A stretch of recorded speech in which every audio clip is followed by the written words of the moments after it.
Necesito empezar desde el principio para que entiendas cómo algo que parecía una anécdota universitaria terminó convirtiéndose en la experiencia más aterradora de mi vida. Yo estudiaba en una universidad pública en California. No era de las gigantes, no era de las que salen en películas, pero sí pertenecía al mismo sistema que las más famosas. Y si conoces un poco ese ambiente, sabes que hay ciertas tradiciones que se convierten casi en rituales. Una de ellas era Deltopia. Para quienes no lo sepan, Deltopia no es solo una fiesta, es un fenómeno, una explosión colectiva de jóvenes que se apoderan de las calles durante un fin de semana. Oficialmente es un día de visita universitaria. En realidad es una excusa monumental para perder la cabeza. Yo nunca fui ese tipo de persona. Nunca fui el que se subía a las mesas, ni el que gritaba en la calle con una botella en la mano. Siempre fui más reservado, más observador. Me gustaba analizar el caos, no formar parte de él. Pero ese año era diferente. Era mi último año, y hubo un momento, muy breve, pero muy claro, en el que pensé, si no voy ahora, nunca lo haré. Así que cuando Hunter me preguntó si quería ir con ellos a Deltopia, respiré hondo y dije, sí, vamos. Éramos 5 en el auto. Hunter conduciendo, Damon, Benjamin, Arman y yo. Todos medíamos más de 6 pies. 5 tipos grandes metidos en un solo coche durante 2 horas y media. Fue incómodo, pero el viaje pasó rápido entre música alta, bromas y esa energía previa a hacer algo que sabes que recordarás durante años. Cuando llegamos a Isla Vesta, el caos ya había comenzado.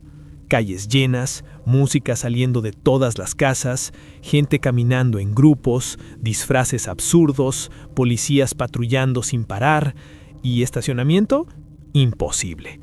Pasamos casi 1 hora buscando dónde dejar el auto. Doy fe de que no exagero. Era como intentar meter una pieza extra en un rompecabezas que ya estaba completo. Cuando ya estábamos a punto de rendirnos, Hunter hizo lo que mejor sabe hacer: usar su carisma. No sé exactamente qué le dijo a una chica de una hermandad, pero 5 minutos después estábamos estacionando en su lugar asignado. Nos reímos todo el camino hasta el departamento. Ese era otro detalle importante. Nos íbamos a quedar en el departamento de la hermana de Hunter. Ella era estudiante ahí y había aceptado dejarnos dormir en el suelo de su sala. Puede sonar miserable, pero durante Deltopia, tener techo es como tener oro. El lugar estaba lleno. Ella y sus compañeras eran relajadas, buena onda, nos recibieron sin problema. Todo parecía perfecto. Esa noche decidimos salir un poco, aunque el evento principal empezaba el día siguiente. Queríamos entrar en ambiente. Y aquí es donde aparece él, Amir. No me gusta hablar mal de la gente, pero tampoco voy a fingir que no sabíamos quién era. Amir era ese tipo que siempre está, pero nunca pertenece del todo. Se pegaba a grupos, se insertaba en conversaciones, reía demasiado fuerte, convertía cualquier historia en algo sobre él, buscaba aprobación como si fuera oxígeno. Y no era solo eso.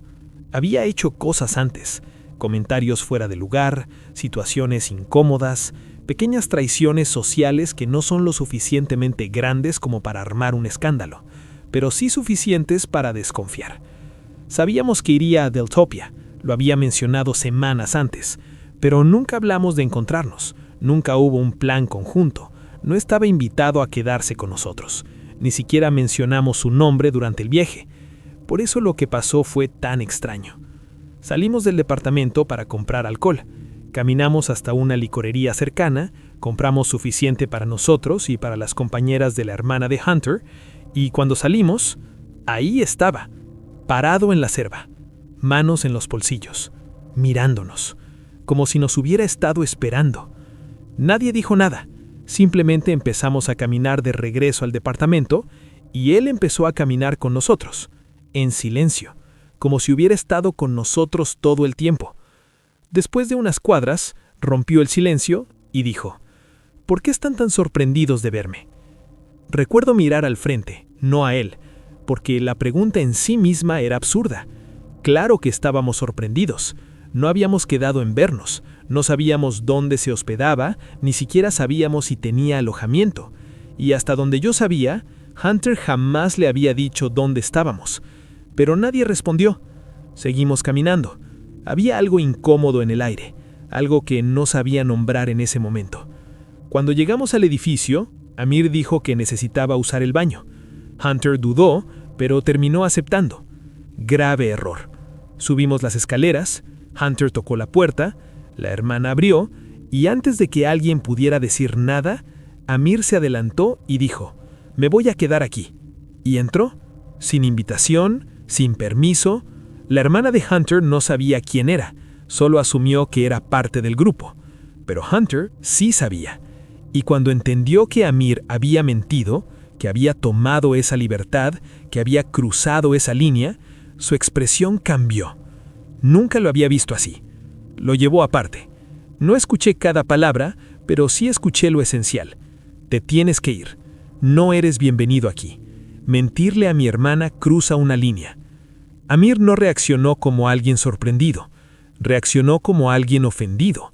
Discutió, elevó la voz, intentó racionalizarlo. Estuvo 20 minutos afuera intentando convencer, presionar, manipular la situación.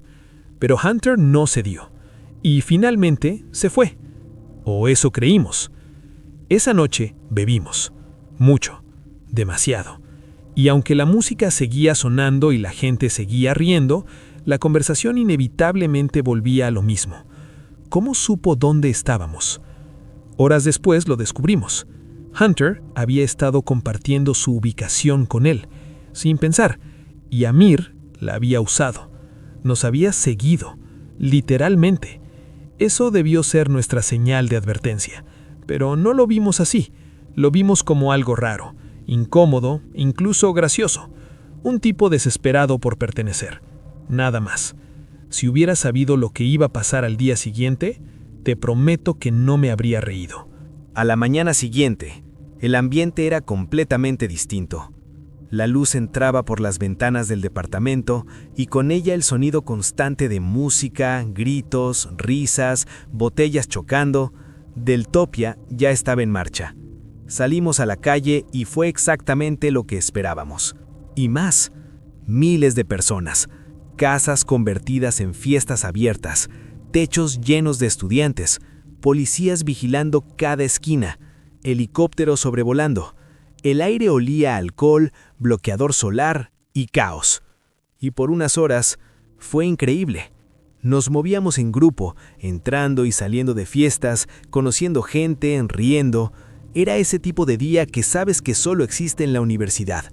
Irrepetible, irresponsable, intenso. Lo de Amir quedó en segundo plano. O al menos eso creíamos. Por la tarde, la energía empezó a bajar. La mayoría de las grandes locuras ocurren antes del atardecer. Cuando el sol comenzó a caer, nos reunimos con otros 5 amigos que también habían ido ese fin de semana. Éramos 10 en total ahora, todos apretados en el departamento de la hermana de Hunter. Entre risas, inevitablemente salió el tema. Les contamos lo que había pasado la noche anterior, cómo Amir apareció de la nada, cómo mintió, cómo lo echaron. Nuestros amigos reaccionaron igual que nosotros. Confusión primero, luego incomodidad, después incredulidad. Fue entonces cuando uno de ellos, Ryland, dijo algo que cambió la atmósfera por completo. Creo que todavía tengo su ubicación. Silencio. Sacó su teléfono, abrió la aplicación. Esperamos. Y entonces su mandíbula literalmente se tensó. Giró el teléfono hacia nosotros. El punto azul estaba prácticamente encima del edificio, encima de nosotros. Nadie habló durante varios segundos. Y justo cuando alguien dijo en voz baja, «No puede ser», el punto comenzó a moverse, rápido, como si alguien hubiera arrancado un auto de golpe, como si hubiera estado estacionado cerca, mirando, esperando. Se alejó por la calle. Y lo más perturbador es que no parecía casualidad, parecía reacción, como si hubiera escuchado algo, como si supiera que lo habíamos descubierto. Ese fue el segundo momento en el que debimos tomárnoslo en serio. Pero no lo hicimos. Nos reímos, hicimos bromas sobre su obsesión. Seguimos bebiendo, seguimos celebrando, y cuando cayó la noche, el cansancio nos golpeó de lleno. Uno por uno fuimos cayendo en el suelo, en sillones, en cualquier espacio disponible. El departamento quedó en silencio, un silencio pesado después de un día ensordecedor. No sé qué hora era cuando desperté. Después de medianoche, eso seguro. No fue un sonido gradual lo que me despertó, fue un estallido. Vidrio rompiéndose, violento, directo, definitivo. Abrí los ojos y durante un segundo no supe dónde estaba. Entonces lo recordé. El departamento, Deltopia, el piso frío bajo mi espalda. Me incorporé de golpe, miré alrededor, nadie más se movía. Todos estaban profundamente dormidos, borrachos, inconscientes. El silencio regresó, pero era distinto ahora, más denso, más peligroso. Caminé lentamente hacia el living y lo vi. La puerta corrediza que daba al balcón estaba completamente destrozada, vidrios esparcidos por todo el suelo y en medio una roca enorme. No necesitaba pruebas, sabía quién era. No fue rabia lo que sentí, fue una certeza fría. Amir. Me giré para volver al dormitorio y despertar a los demás, y entonces lo vi.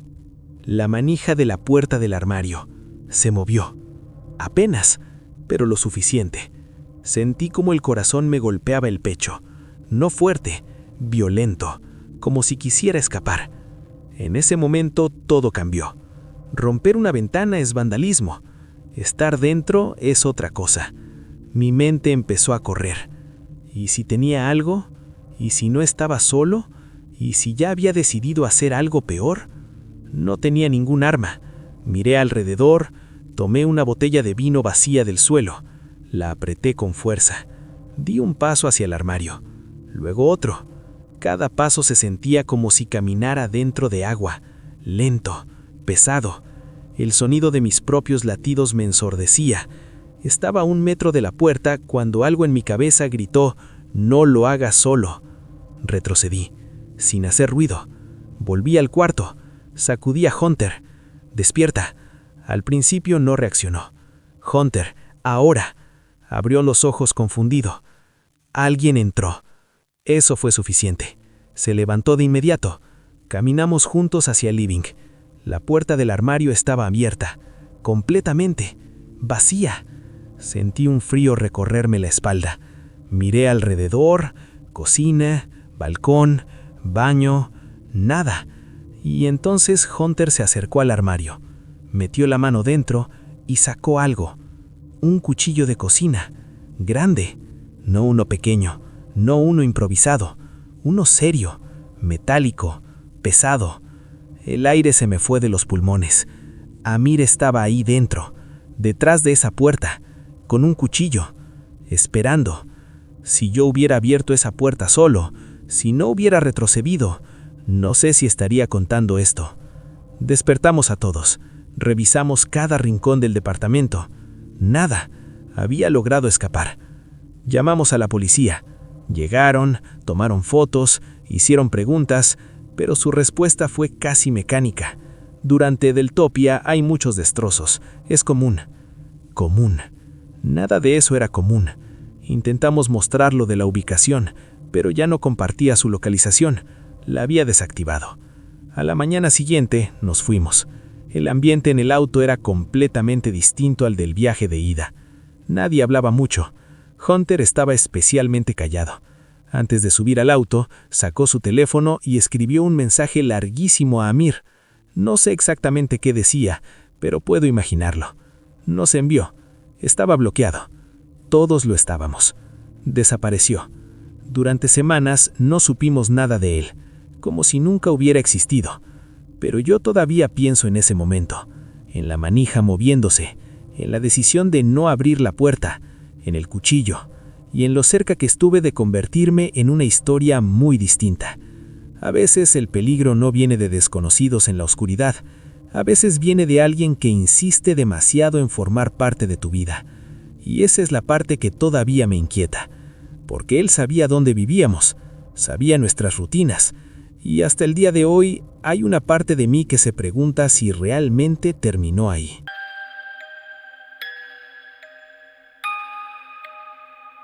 Mi nombre es Arti. Esto ocurrió en abril de 1996. Han pasado décadas, pero hay recuerdos que no se borran. Hay momentos que el cuerpo archiva en un lugar especial, como si supiera que algún día necesitarás recordarlos con absoluta claridad. Yo tenía 24 años. Acababa de terminar el entrenamiento básico y había sido asignada a una base aérea en San Angelo, Texas, como especialista en comunicaciones. Para mí, estar en Texas era casi un regalo. Soy originalmente de Mississippi y parte de la razón por la que me enlisté fue para alejarme lo más posible de casa. Necesitaba distancia, necesitaba empezar de nuevo. En la base hice 2 amigos inseparables, Sebas y Kay. Sebas era el tipo relajado, siempre haciendo bromas incluso en situaciones tensas. Kay era todo lo contrario, enfocada, directa, segura. Los 3 formábamos una especie de triángulo perfecto. Donde iba uno, íbamos los 3. La vida en base puede volverse monótona muy rápido. Rutina, disciplina, horarios rígidos. Así que un fin de semana cálido de abril, Sebas propuso algo simple.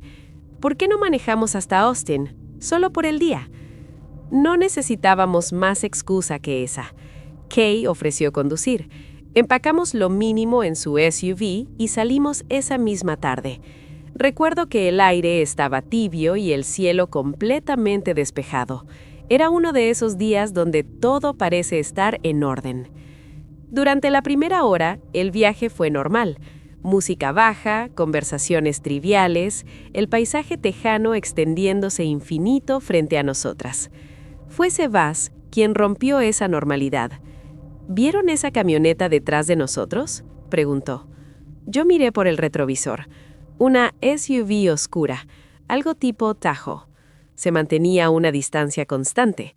No era extraño en una carretera, pero entonces Sebas añadió.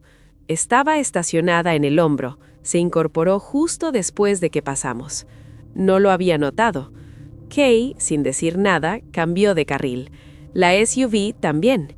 Esperamos unos segundos. Kay volvió a cambiar. La SUV repitió el movimiento. Fue ahí cuando mi estómago se tensó. No era coincidencia. 1 minuto después, la SUV encendió las luces. Nos estaban deteniendo. Kay suspiró y redujo la velocidad. Orilló el vehículo con calma. Recuerdo haber pensado que tal vez estaba conduciendo un poco rápido.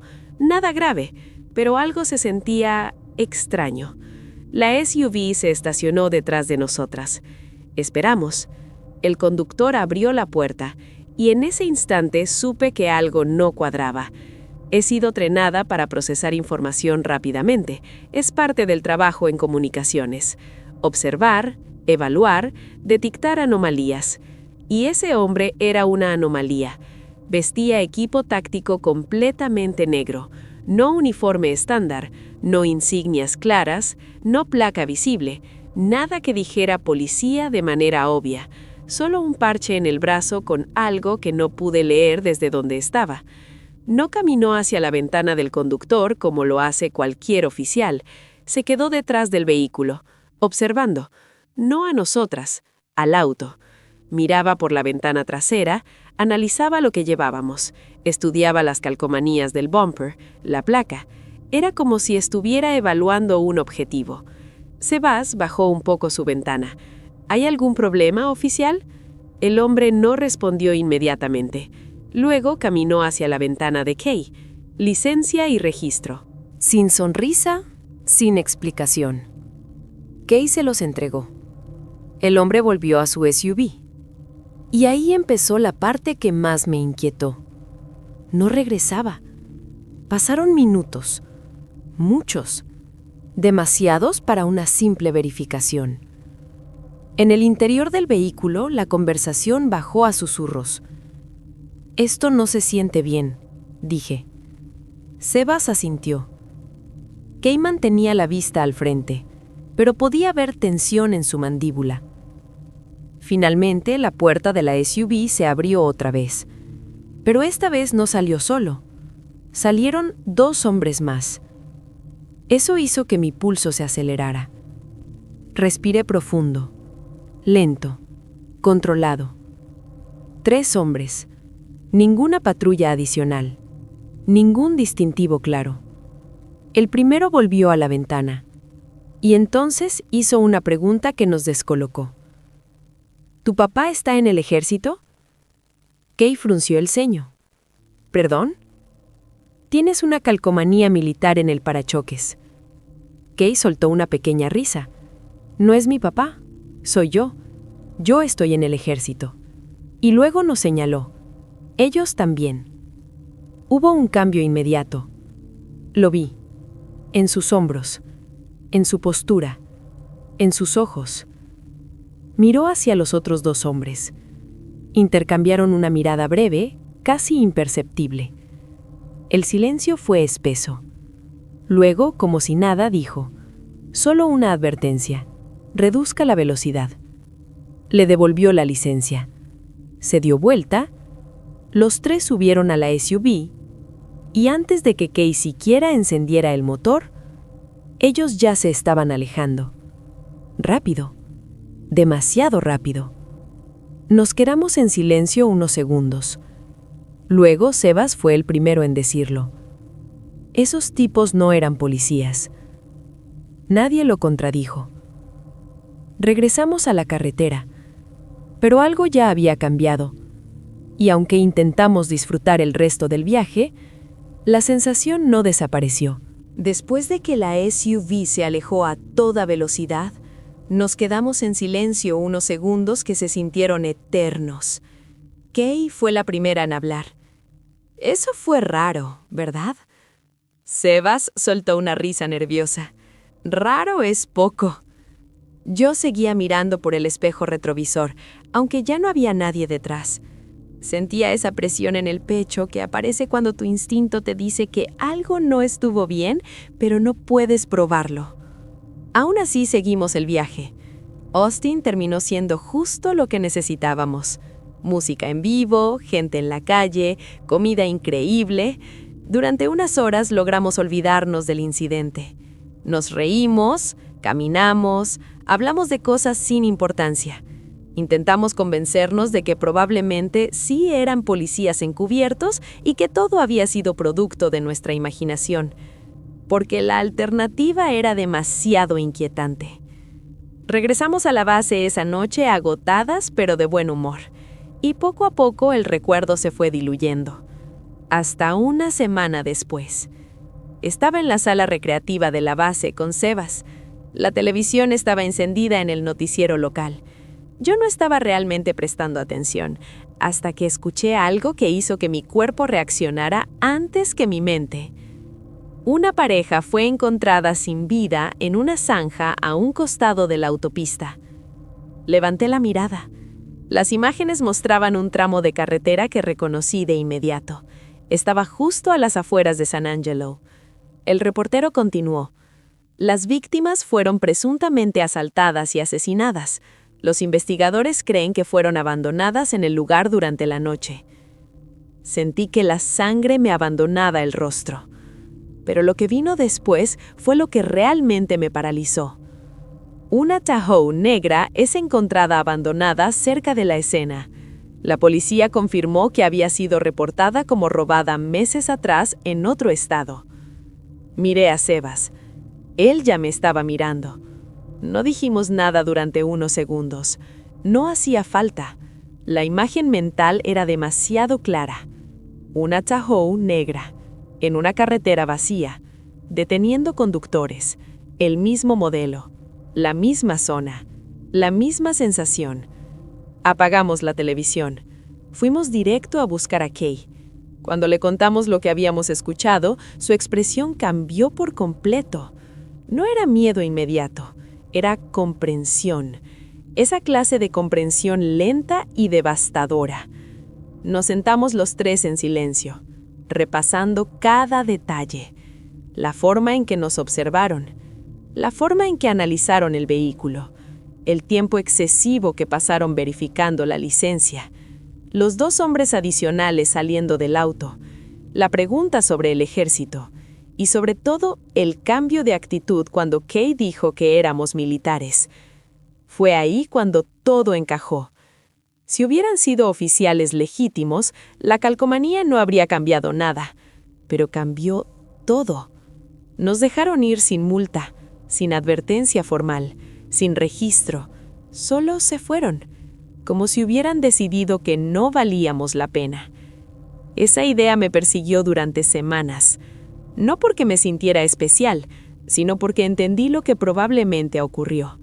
Estaban evaluando riesgo. 3 jóvenes. En una carretera vacía. En un vehículo fácil de interceptar. Pero al escuchar que éramos militares, el cálculo cambió. Militares significa entrenamiento. Militares significa posible resistencia.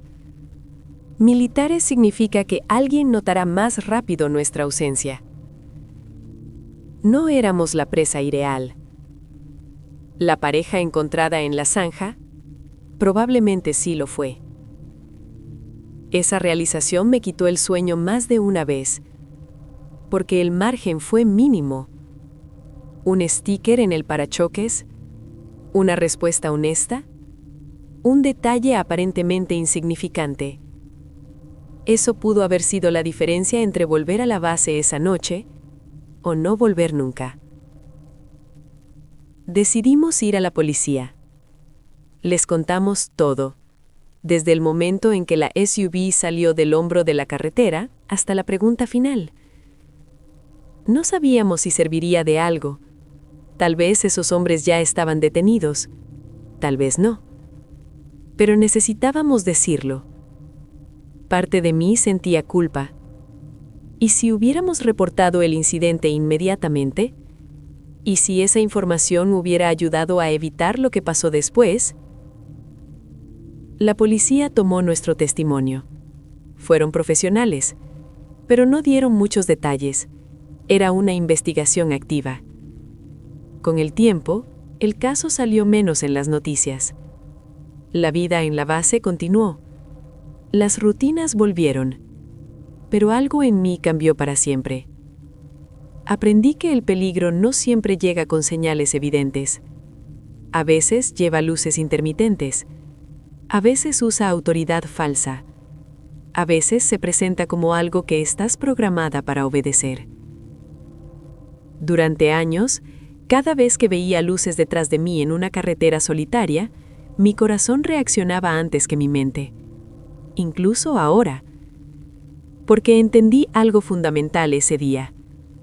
La intuición existe por una razón. Ese instante en el que noté que no llevaba insignias claras. Ese momento en que su comportamiento no coincidía con el protocolo. Esa sensación incómoda que no supe explicar. Todo era mi mente intentando advertirme. Tuvimos suerte. Y no uso esa palabra a la ligera. Suerte. Porque en otra realidad muy cercana, una donde Kay no hubiera tenido el sticker, una donde no hubiéramos mencionado el ejército, la historia habría terminado en la zanja. A veces pienso en esa pareja, en lo que sintieron cuando vieron las luces detrás de ellos. Probablemente lo mismo que nosotras. Es solo un control. Y eso es lo que más miedo me da. Que lo ordinario puede convertirse en mortal en cuestión de segundos. Han pasado muchos años. He contado esta historia pocas veces, pero cada vez que lo hago por la misma razón. Si alguna vez te detiene un vehículo que no parece oficial, si algo en la escena no coincide, si tu instinto te dice que algo está mal, escúchalo. Puede parecer exagerado, pero la alternativa puede ser irreversible. Y yo sé, con una certeza que todavía me estremece, que estuvimos a centímetros de convertirnos en titulares.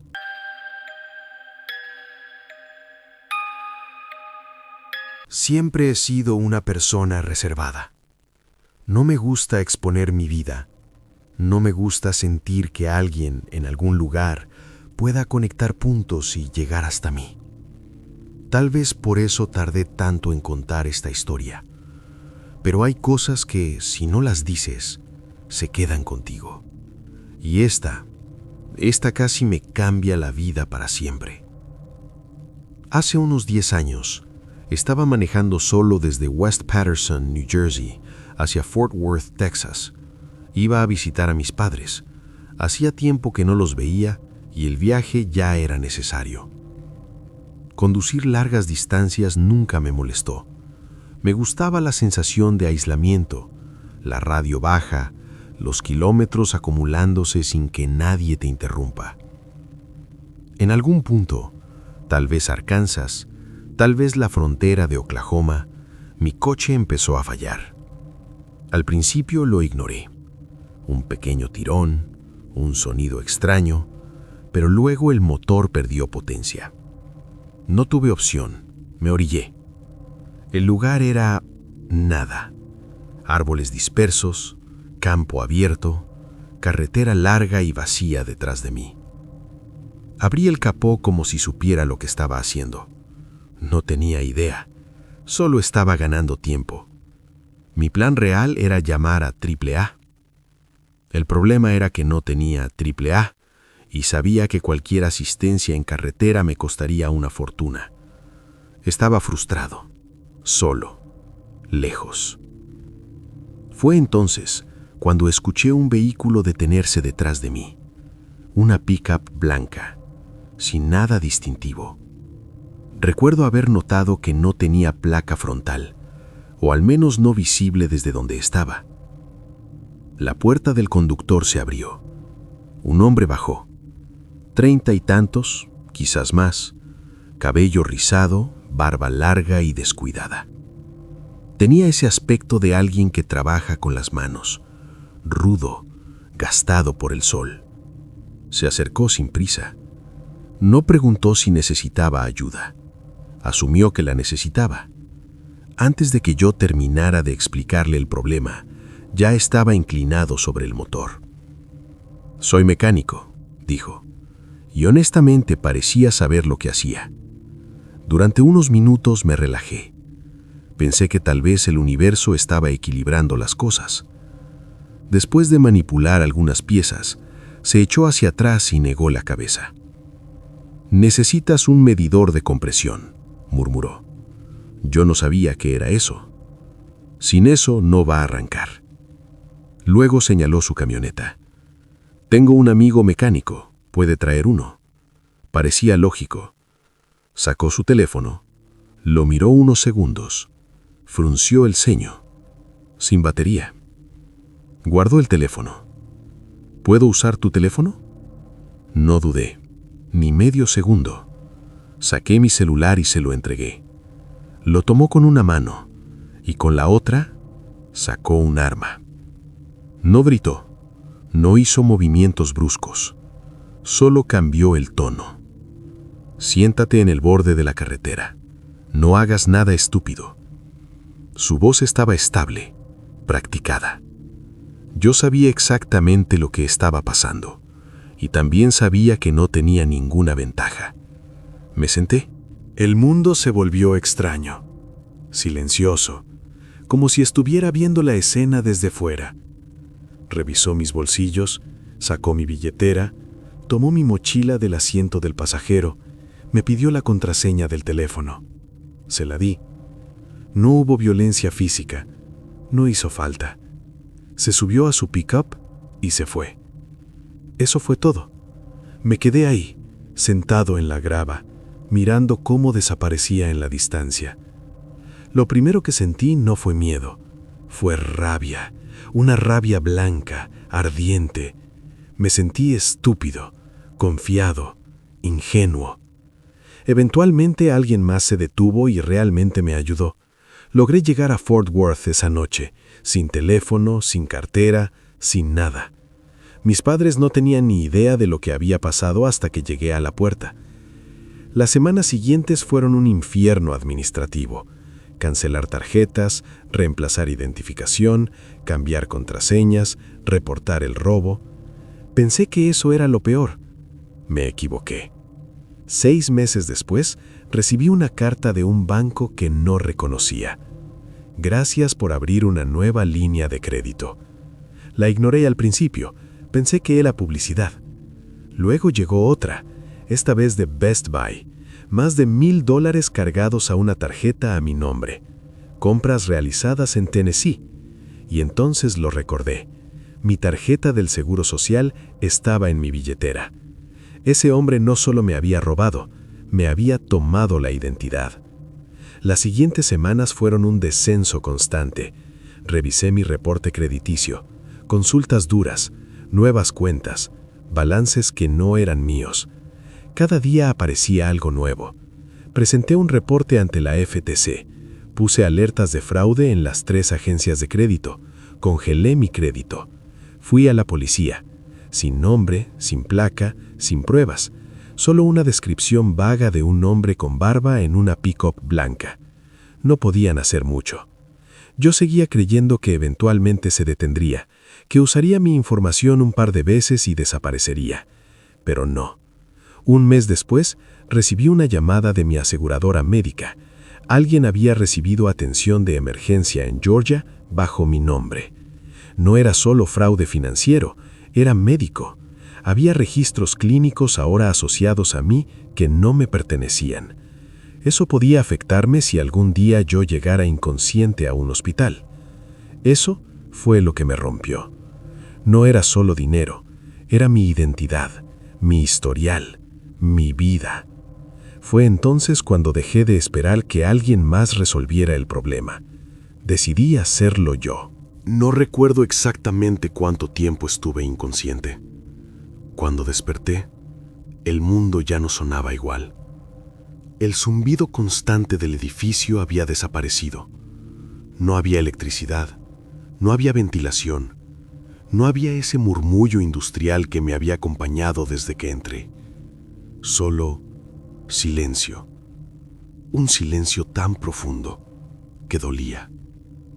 Intenté moverme. El suelo estaba frío bajo mi mejilla.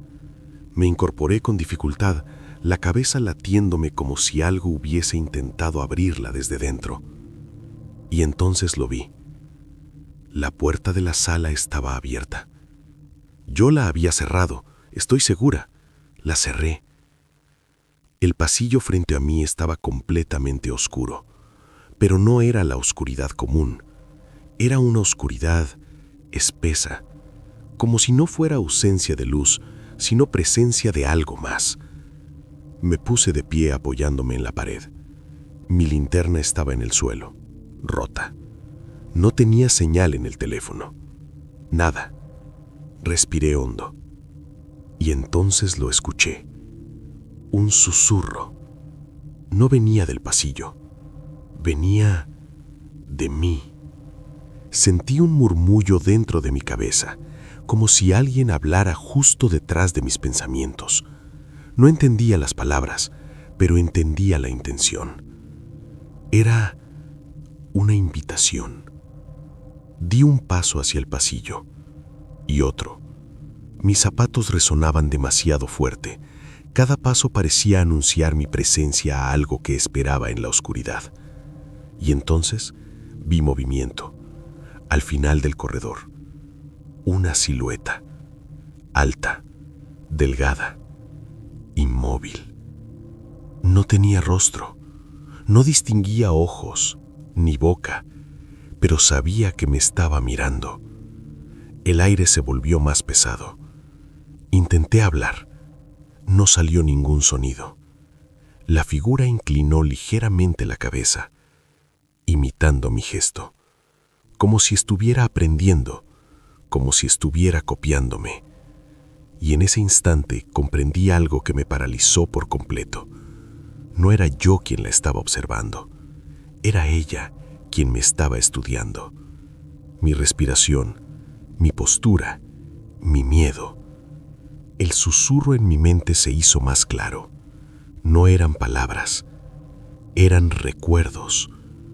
Mi infancia, mi casa, el rostro de mi madre, el olor del hospital cuando ella murió. Imágenes que jamás le conté a nadie, secretos que solo existían en mi memoria. La figura dio un paso hacia mí y sentí que algo dentro de mi pecho se desgarraba, como si estuviera arrancando partes de mí. Mis recuerdos comenzaron a distorsionarse. La voz de mi madre ya no sonaba como ella, su rostro empezaba a deformarse. La entidad no solo observaba, estaba reescribiendo. Grité. Esta vez sí salió sonido, un grito crudo, animal, desesperado. Corrí hacia la salida de emergencia. No miré atrás. Los pasillos parecían más largos que antes. Las puertas no estaban donde deberían. El edificio estaba cambiando. O tal vez era mi mente. Tropecé, me levanté, seguí corriendo. El susurro se convirtió en un coro. Decenas de voces, todas hablando dentro de mí, todas usando mi tono. Llegué a la puerta principal. Estaba abierta. La noche afuera parecía normal, demasiado normal. Salí sin pensarlo. El aire frío golpeó mi rostro y entonces noté algo. No había estrellas. El cielo era completamente negro, sin luna, sin luces, sin horizonte. La base militar ya no estaba. No había edificio detrás de mí, solo un terreno vacío que se extendía hasta donde alcanzaba la vista. Me giré lentamente. La estructura había desaparecido, como si nunca hubiera existido. Mi teléfono vibró. Una notificación. Pantalla encendida. Un solo mensaje, sin remitente. Decía: gracias por permitirnos entrar. Sentí un frío absoluto recorrer mi espalda. Miré mi reflejo en la pantalla y por un segundo no fui yo. Mi rostro estaba allí, pero mis ojos no tenían brillo. Eran completamente negros. Parpadeé, volví a verme normal. O eso creí, porque el susurro no se fue. Sigue aquí, ahora mismo. Mientras te cuento esto, no necesito regresar a ese lugar. No necesito que el edificio exista, porque entendí algo demasiado tarde. La entidad no habitaba el complejo, habitaba la mente. Y cuando abrí la puerta, no entré en su mundo, le abrí el mío. A veces despierto en mitad de la noche con recuerdos que no son míos. Veo pasillos que no he caminado, escucho voces que no reconozco. Y en ocasiones, cuando me miro al espejo, la figura inclina la cabeza antes que yo. Si alguna vez escuchas un susurro que parece venir desde dentro, no respondas. No mires demasiado tiempo la oscuridad. Y sobre todo, no abras la puerta, porque tal vez no estés cerrando algo afuera, tal vez estés dejando entrar algo que siempre estuvo esperando dentro de ti.